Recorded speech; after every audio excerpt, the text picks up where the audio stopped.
উত্তরকন্যার প্রশাসনিক বৈঠকে পুলিশের একাংশের লবিবাজি থেকে সরকারি কাজের গড়িমসি। শুরু থেকেই একের পর এক প্রশ্ন তোলেন মমতা বন্দ্যোপাধ্যায়। বৈঠকে একসময় ধমক দেন রাজ্য পুলিশের সর্বোচ্চ কর্তা ডিজি রাজীব কুমারকেও। ক্ষুব্ধ মুখ্যমন্ত্রী বলেন, বলতে বলতে জিভ ক্ষয়ে গেল, আর কতবার বলতে হবে? রাজীব, আমি কতবার বলবো এক কথা? How many Times? বারবার করে আইসিদের বলা হচ্ছে, ডিএমদের, এসপিদের বলা হচ্ছে এটা পুলিশের দায়িত্ব। কতবার বলবো এক কথা বারবার করে? কেন? এটা ডিজি তো দেখবে, ডিজি তো মনিটর করবে। আর দেখে নিচ্ছ, বলতে বলতে আমার মুখ জিভটাই ক্ষয়ে গেল। প্রশাসনিক বৈঠকে একসময় বলতে ওঠেন কোচবিহারের সাংসদ জগদীশ বাসুনিয়া। তিনি বলেন, গ্রামে গঞ্জে নতুন রাস্তা তৈরি করতে গিয়ে পুরনো রাস্তা ভেঙে যাচ্ছে, কারণ এত বেশি লোডের ট্রাক ঢোকানো হচ্ছে। আমি বিভিন্ন গ্রামে গঞ্জে গিয়ে দেখি যে রাস্তা তৈরি হচ্ছে একদিকে, নতুন রাস্তা তৈরি হতে গিয়ে পুরানো রাস্তাগুলো ভেঙে যাচ্ছে, এত বেশি লোডের ট্রাক। সংসদের কথা শেষ হওয়ার আগেই ক্ষুব্ধ মুখ্যমন্ত্রী বলতে শুরু করেন, বারবার বলা হয়েছে গ্রামীণ রাস্তায় লোডের ট্রাক যাবে না, কেন পুলিশ এটা করছে না, আর কতবার বলবো? স্বাভাবিকভাবেই খানিকটা অপ্রস্তুত দেখায় ডিজিকে। তিনি এই সময় বলার চেষ্টা করেন, বিষয়টি দেখে নিচ্ছেন। বারবার বলেছি গ্রামীণ রাস্তা দিয়ে কোনো লোডের ট্রাক যাবে না, কেউ দেখছে কেন পুলিশ এটা করছে না? রাজীব, আমি কতবার বলবো এক কথা? How many Times? যেটা পুলিশের দায়িত্ব। কেউ টাকা খেয়ে গ্রামের রাস্তা দিয়ে ঢোকাবে না ট্রাক। তা শুনে ক্ষোভের জ্বালামুখ খুলে দেন রাজ্যের প্রশাসনিক প্রধান। রাগে গজগজ করতে করতে রাজ্যের পুলিশ মন্ত্রী মমতা বন্দ্যোপাধ্যায় বলেন, এক কথা বারবার বলতে ভালো লাগে না, বলতে বলতে জিভটা ক্ষয়ে গেল। এক কথা বারবার বলতে ভালো লাগে না। যদি কোনো কমপ্লেন থাকে, please send me the complain. Bangla সহায়তা কেন্দ্রের সামনে লোকাল ল্যাঙ্গুয়েজ, যে ল্যাঙ্গুয়েজ লোকে বোঝে। আলিপুরদুয়ারের জেলা শাসকের কাছে মুখ্যমন্ত্রী জানতে চান, যেগুলো লোকাল স্টাডি করলে হয়ে যায় সেগুলো কেন করা হচ্ছে না? সময়ের কাজ সময় করতে হবে। সরাসরি মুখ্যমন্ত্রীর যে কাজ ম্যাম, সেই কাজগুলো 26% যেটা লোকালি করলে হয়ে যায়, আমরা স্টাডি করে দেখেছি, সেটা ডিএমএসপিরা কেন করছে না? আপনারা কি কাগজপত্রগুলো দেখেন পাবলিকের? করছি বলে বছরের পর বছর তো চলে যেতে পারে না। গ্রীষ্মের পরে তো বর্ষা আসবেই, তো আপনাকে তো টাইমে করতে হবে। মনে করিয়ে দেন, শুধু আলিপুরদুয়ার নয়, প্রত্যেকটা জেলা থেকেই কমপ্লেন প্রচুর আসছে। কমপ্লেন কিন্তু বহুত আসছে, আর বাদবাকিটা খুলে বলবো? কমপ্লেন আসছে, তুমি বুঝে গেছো কি কমপ্লেন? তোমার হাতে কাগজও আমি দিয়েছি। এরপরই পুলিশের লবিবাজি নিয়ে সরব হতে দেখা যায় রাজ্যের প্রশাসনিক প্রধানকে। ভরা বৈঠকে হঠাৎই কোচবিহারের ডিএসপি হেডকোয়ার্টার্সে খোঁজ করেন মুখ্যমন্ত্রী। দেখা যায় তিনি বৈঠকে নেই। এরপরই জেলার পুলিশ সুপারের উদ্দেশ্যে মুখ্যমন্ত্রী বলেন, কোচবিহারের ডিএসপি হেডকোয়ার্টার্সকে কাজ করতে দেওয়া হচ্ছে না।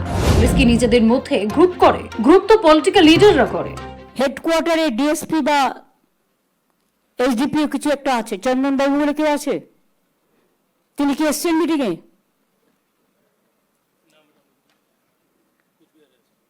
কেন আনেনি তাকে? হেডকোয়ার্টার দেখে, বাট তাকে তুমি কোনো কাজ দাও না। Is it not a fact? না, কাজ করে না, তাকে তুমি করতে দাও না। তোমরা নিজেরাই যদি নিজেদের মতো গ্রুপ তৈরি করে নাও, ওনাকে কাজে লাগাবে, শীতলকুচিতে কাজে লাগাও, দিনাটায় কাজে লাগাও, বর্ডার এরিয়ায় কাজে লাগাও। সে কাজ করতে চায়, তুমি কাজ করতে দেবে না?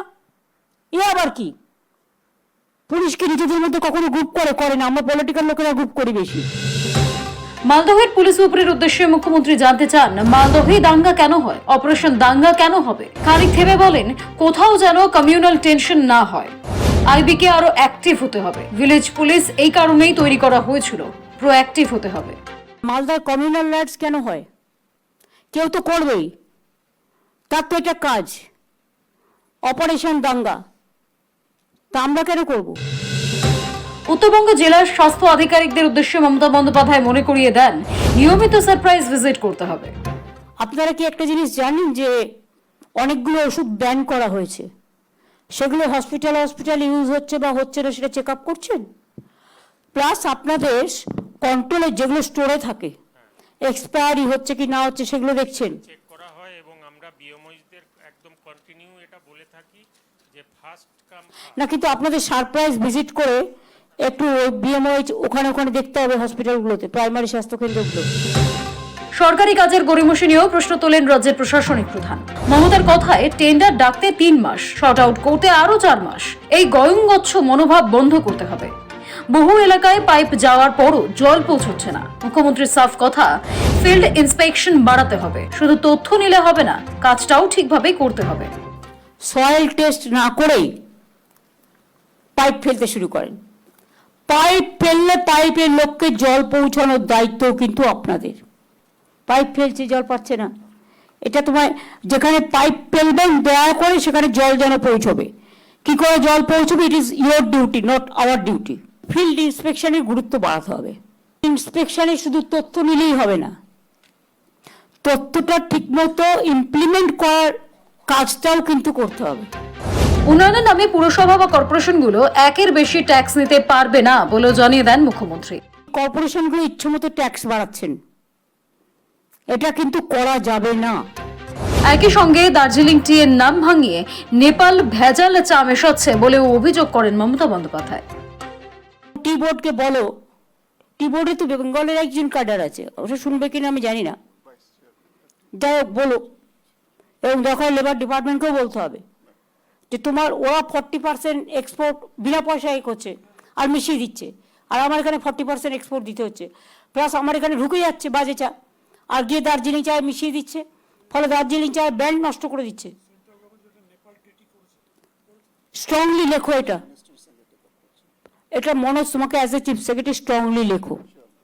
দেখো আমরা কোনো দেশের বিরুদ্ধে নই, কিন্তু গভর্নমেন্ট অফ ইন্ডিয়া এটা করতে পারে না। নেপালের বেলায় ট্যাক্স নেই, আমার বেলায় ট্যাক্স, এটা তো উত্তরবঙ্গের মানুষের জানা উচিত। দার্জিলিং ব্র্যান্ডিং ওরা বিক্রি করতে পারে না, সেটা ইলিগাল। ঠিক যেন ক্লাসরুম, ক্লাসের কড়া দিদিমণির স্টাইলে একেবারে নোট ধরে ধরে পড়া ধরেন মুখ্যমন্ত্রী। সানি রায়ের রিপোর্ট, সময়, কলকাতা।